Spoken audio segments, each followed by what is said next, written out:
Now, our next speaker is somebody who clearly has a bit of a juggle for his work-life balance, because he's certainly got two businesses, two quite contrasting businesses as well. Now, if you ask me, both equally exciting. Last night I was trying to think, which of the two jobs that he has would I rather do? It was quite a difficult decision, and I haven't actually decided yet. Is it the roar of a heavy metal band or the roar of a jet engine? What a decision, eh? Anyway, Bruce Dickinson has the best of both of those worlds, because he's lead singer of Iron Maiden, and he's also just finished touring North America a few months ago. And he's founder of Cardiff Aviation, which you've probably heard about, a commercial aircraft, heavy maintenance and engineering trading company in St Athan here in Wales. Ladies and gentlemen, may I welcome up Bruce Dickinson. Yep. Morning, everybody. How are you all? Very good, excellent. Oh, thanks, Julie, for that excellent, very good theoretical background with some really sound practical examples. So I'm going to give you a few more practical examples and a little bit less theoretical background. Although I'm going to add to one or 2 points that Julie made about the whole thing about entrepreneurs. She said entrepreneurs were abnormal. There was a study recently, entrepreneurship. Thank God the French don't have a word for it. Entrepreneurs are more hairy than other people. Entrepreneurs are taller than other people. It's obvious. Entrepreneurs take more risks than other people. And entrepreneurs need less sleep than other people.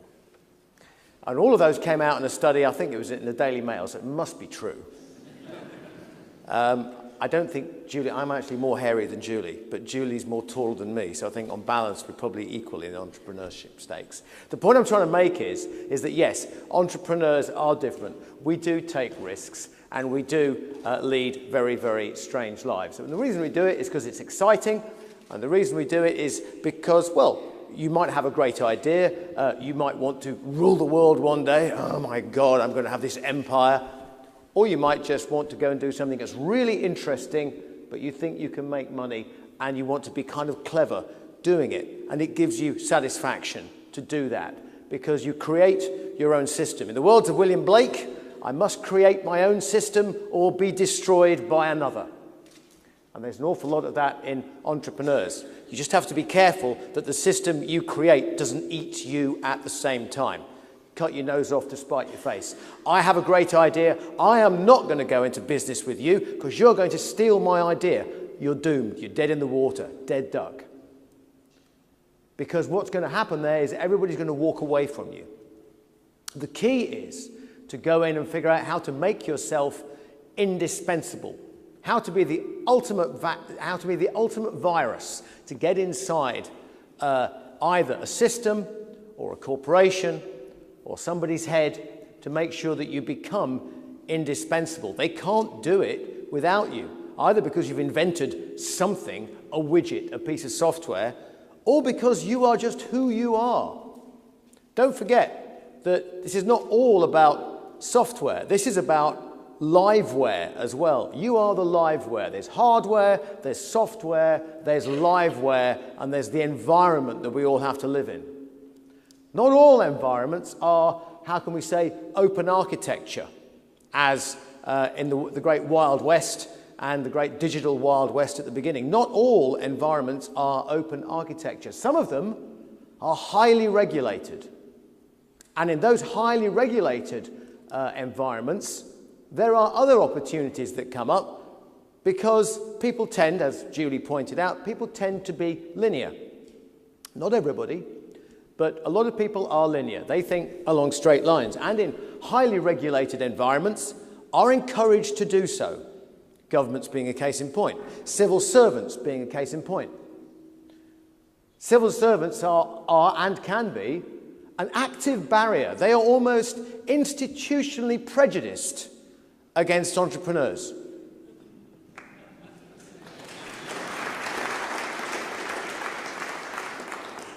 Obviously, there's some disagreement in the room there. But I will give you one caveat. Not all civil servants are institutionally prejudiced against entrepreneurs. Some of them appreciate that we have to take risks. And in fact, I'll say something else as well. If you take a risk, you also take responsibility. That's something that civil servants are supposed to do, but which they don't do. They are theoretically responsible, but they take no responsibility. When was the last time you ever heard a civil servant turn around and say, "Yep, I'm to blame, I resign"? No. I was involved shortly before the last defence review with Liam Fox, who subsequently resigned for something else. I was yanked in to sit down when I was working for an airline to tell the House of Commons Defence Subcommittee spokesman bloke how much it cost to run an airline. We had 11 big airliners. How much it cost just in terms of administrative costs, right? And I phoned up our operations department. I said, how much, roughly? I mean, you know. And he said, I don't know, $1.5 million without looking at the accounts. I said, so, okay, well, let's call it 2.5. Let's err on the side of, you know. I said, about 2.5. And he said, I see. So, he said, so for 14 similar-sized aircraft, you think that a bill of 80 million a year to the taxpayer is a little outrageous? This was the work of a wonderful civil servant. Did he care? No, because he wasn't going to be there in 3 years' time. He was going to be doing something else, in charge of paper clips or something. This is the culture that has to change. And it's a culture which is antagonistic to entrepreneurs, it's antagonistic to risk, it's antagonistic to responsibility. These people are supposed to work for us. They should be taking risks on our behalf to make things more efficient, to make jobs better, to make jobs appear more. I note that unemployment is down by 49,000. 49,000. I'm not sure it's as a result of civil servants. That's as a result of us as human beings getting together and making stuff happen. Ironically, what would happen if you made a load of civil servants redundant? Answer, they'd all start small, medium enterprises the next day telling people how to go and handle civil servants to get them to do what you want. So suddenly, you know, gamekeeper turned poacher. So there is a bit of an entrepreneurship in everybody if you let it go, if you unleash it. The other thing I want to talk about is the music industry, actually, because you've alluded to it. So it's fair game, isn't it? The music industry, as Julie said, has been trashed by Apple. Apple try and trash just about everything except Apple. That's their model. Yeah, man, we're hippies. Yeah, right. Now, what they did, very clever, one has to take one's hat off to them. But what they did, of course, was take advantage of an industry in the music industry which was fat, dumb and happy. And sat there and went, we have sitting in this big black rock here with 30, 60 stories high. How can things possibly go wrong? What's all this digital nonsense? People will never understand it. Just the same IBM said, personal computers, it'll never catch on, you know? So they gave a little royalty to a chap called Bill Gates. So the music industry, record companies, well, effectively, Apple have made sure that you can't make any money making records anymore. As simple as that. They have created a culture in which you have to make music because that gives you the moral authority to go and play live and still exist. But effectively, everybody is going to either steal it or get it for a fraction of what it was worth a while back. Is that a bad thing? Well, yeah, it makes life a little bit more tedious. But on the other hand, the music is going to be for free. But the t-shirt is now going to cost you $100. So in fact, things have just shifted. You know, we've got one top hat, we've turned the top hat on its head. Still a top hat. The music industry still exists. It's still probably more popular now than at any time in recorded human history. Everybody wants music. In fact, This is probably the only place in Cardiff right now where there is not piped music being played somewhere. Even in Starbucks. They play more music and they pay no tax. That's incredible. How did that work? I don't know.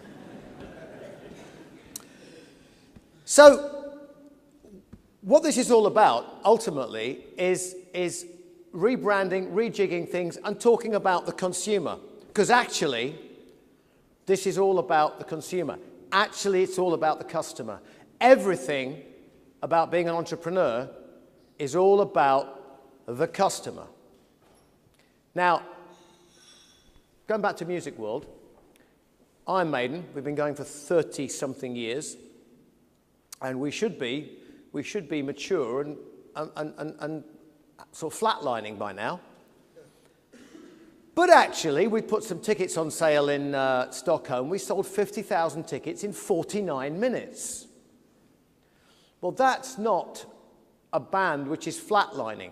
Now, if I say that's obviously Iron Maiden fans, now if I turn the word fan and I turn it into customer, that's not a bad customer satisfaction rating, is it? 49 minutes, 50,000 tickets. So I'm going to ask you as entrepreneurs, are all your customers fans of what you do? Because Apple have got fans. People who believe that their little device is, you know, a pathway to a better tomorrow. They buy the same tablet from Samsung? No.